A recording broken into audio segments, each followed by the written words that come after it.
a few cars my daddy's had for years we're trying to get dug out. Here's one everybody's interested in. This is a 70 Dodge Coronet RT. It's a B5 blue originally. 440. It's definitely a numbers matching car. We're trying to get it dug out here. 440. We used to drive this car back when I was a kid. I can remember driving this car myself when I was 16, 17 years old. I don't remember why we quit driving it.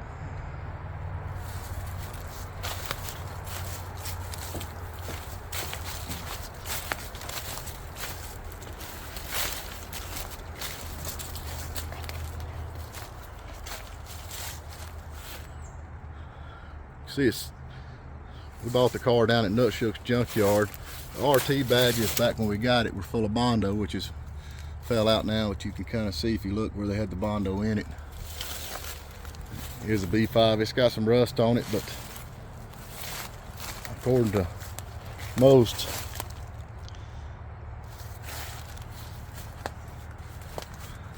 these cars are never too far gone to restore. And like I said, it's a 440 car, automatic, no air, power steering, but it is a B5 blue car, and it is number matching. Right here is a 65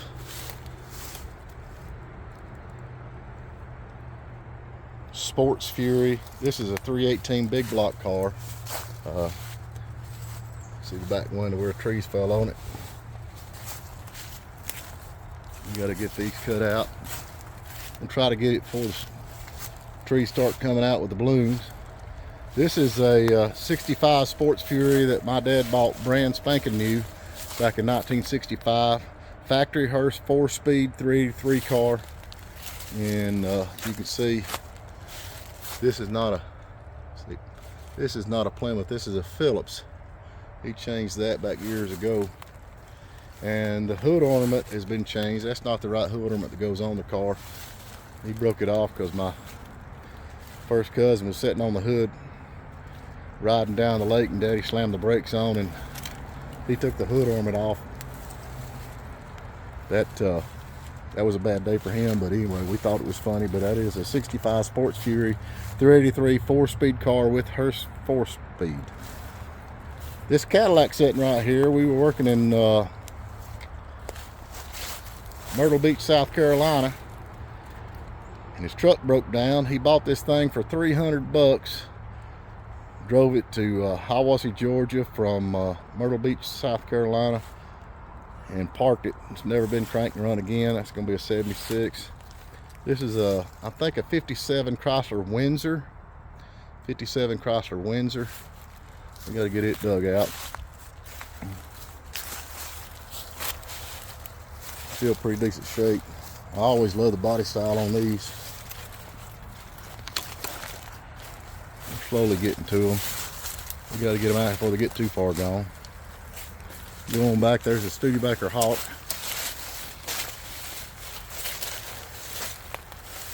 Sitting there. This is a Cadillac Eldorado convertible. I bought this car back years ago in Atlanta at a wrecker auction. Nobody wanted it. I think I give $300 for that car. Brought it up here, parked it. It's been there ever since. This is a Chrysler Cordoba. I drove this car for many years. The transmission come out of it, and I parked it, never got back in it. It's a 400 car with the, it does have the floor shifter with the console and all on it. But I drove that for many years. You can see the back of the Studebaker.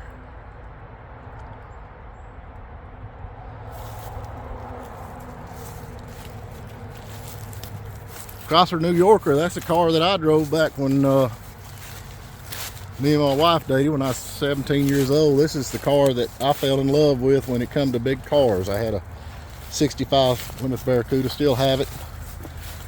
Anyway, my brother was going down the interstate and the car pulled out and hit him and knocked the side off of it. And we just quit driving it. It was a sweet old car, 440 car. This is a 67 Plymouth Barracuda, Slant 6 car. Bought it for parts to go with my other one. It's always been a parts car. Got a couple old trucks in here. That little old Dodge truck, I drove it. That's the one that's got the Slant 6 in it that Smokey Unit built. There's no 4-wheel drive Dodge. This was my brother's truck that he drove for years and years. We bought off the state. See if we can go on down through here and find some more.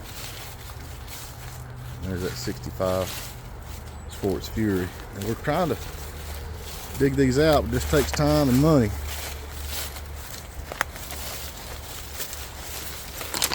This is a 57 Plymouth Fury that we bought to go along with the other 57 I showed y'all the other day. This is a 318 car, big block, I guess it is, or maybe the Poly, I'm not sure. But anyway, 57 Plymouth Fury.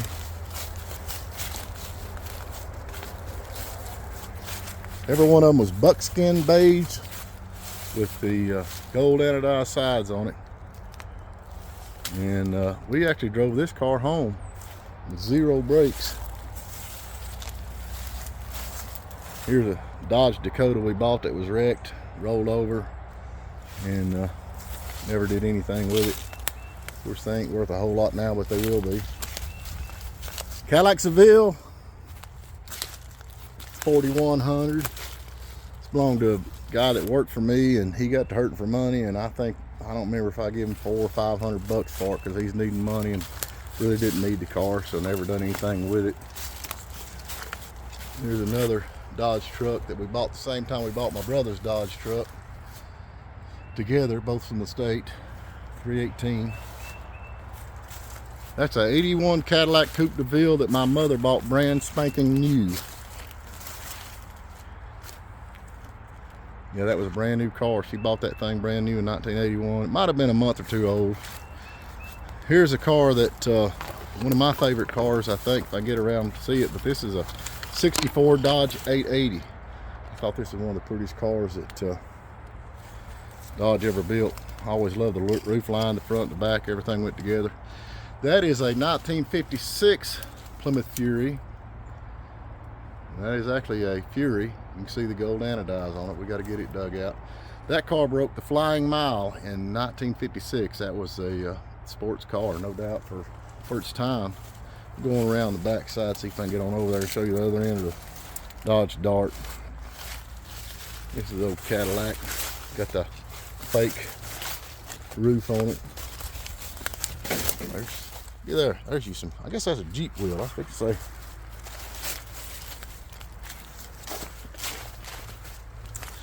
Here's the back of the Dodge 880. That was just a good looking car all the way around. Sometimes, you know, they have a prettier front end, but I always thought this car was just the prettiest car. Hope you had a tree hit the roof there. Right there lays the dang tree, I can see it there. And there's the 56 Plymouth Fury. And I've got a Savoy over there. We're hoping we can take the two and make one. Gold anodizes off of it, but it's still all straight. And he's got the hubcaps down there. And that is a Chrysler Imperial, which they everybody started doing that weird little back end on them like the Cadillac Seville and stuff. That was Chrysler version. Basically, that's just a Dodge Murata. This is a Chrysler 300. It's a 440 car. See the 300 emblem right there. But this is a Chrysler 300.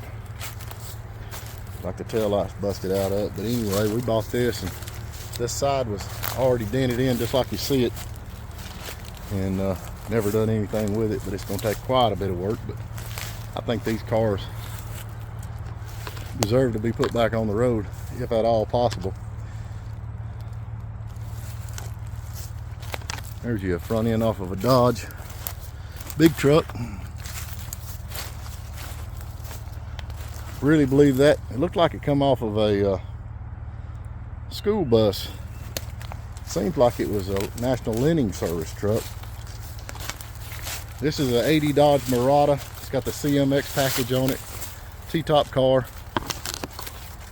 225 slant 6. I think this thing had 99 horses or thereabout.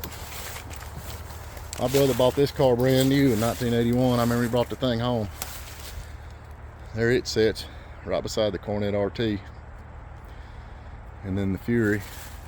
And there's the other side of the Sports Fury. Let me get that in there. It's gonna be a job getting them out. Yeah, my dad bought that car brand spanking new. Rode a million miles sitting on the console of that back before you had to have seat belts. There's the front of the 56 Plymouth, and there's the Dodge 880.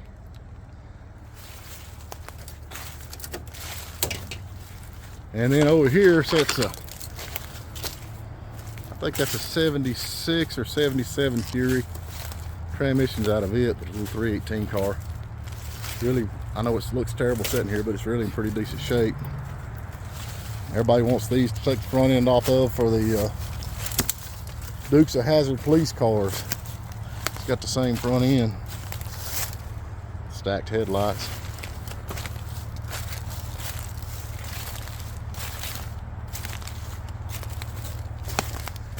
There's another Chrysler Cordoba we bought. Parts are mine. That's a 400 car. I think it's a column shift, but I'm not going to swear to it. I think it's a column shift. Yeah, it is. It's a column shift. You can't hardly see through there. And there's a Chrysler Newport convertible. This is a 440 car. And it's really not in that bad shape. I know the top's off of it. We're about to get them dug out slowly but surely. But it's in really pretty decent shape. It's got a dent back there on the back you can see, and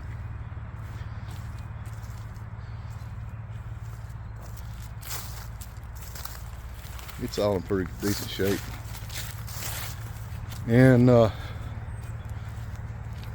on up through here, that's an Oldsmobile custom cruiser. My grandmother bought that brand new, and Evan, he's in some of the videos. If you see the windows kind of gone on this side, he got carried away with a BB gun.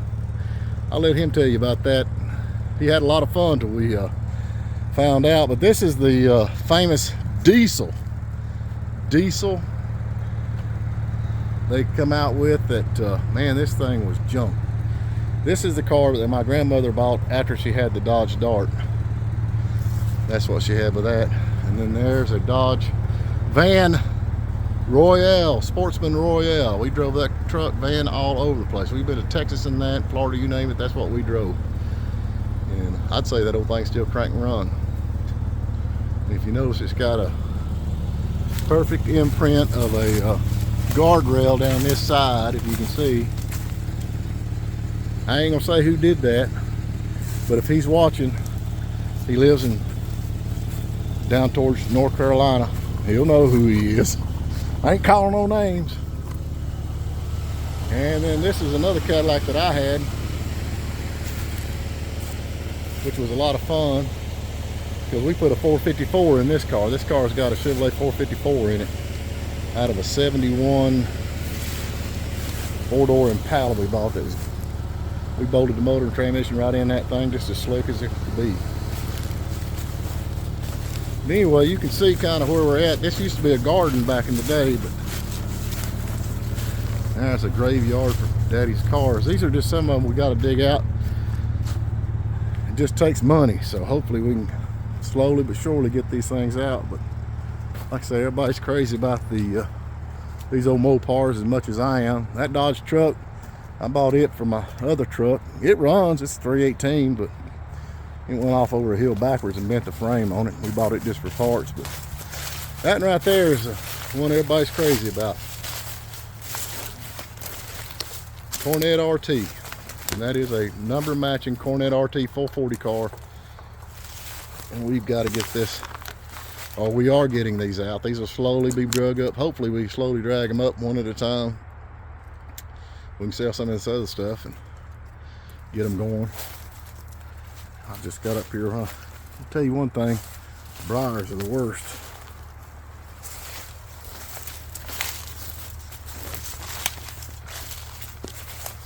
That is it. That's the Coronet RT, but y'all can kind of see. Let me get these trees cut out of here. And this is just in our backyard. Yeah, this is just in our backyard. Y'all can see them all. Comment, tell me what you think. I know you think we're crazy, but y'all got to understand, when we parked these cars up here, they wasn't worth anything. Nobody wanted them. I mean, nobody drove mopars back in the day when I growed up. That Coronet RT, we're lucky to still have it, because if we'd have sold it then, it probably wouldn't have bring $500, $600, $700. But still glad to have that. These old Furies, that Sports Fury back there, said Daddy brought it brand new, so 57 crosser. We got some pretty good cars, and got some more on the other hill. We get up there, we got to start cutting these things out. Try not to skin them up no worse than they are, get them out and get something done with them. Anyway, subscribe if you don't care. Like, share, comment, and all the stuff that goes along with it.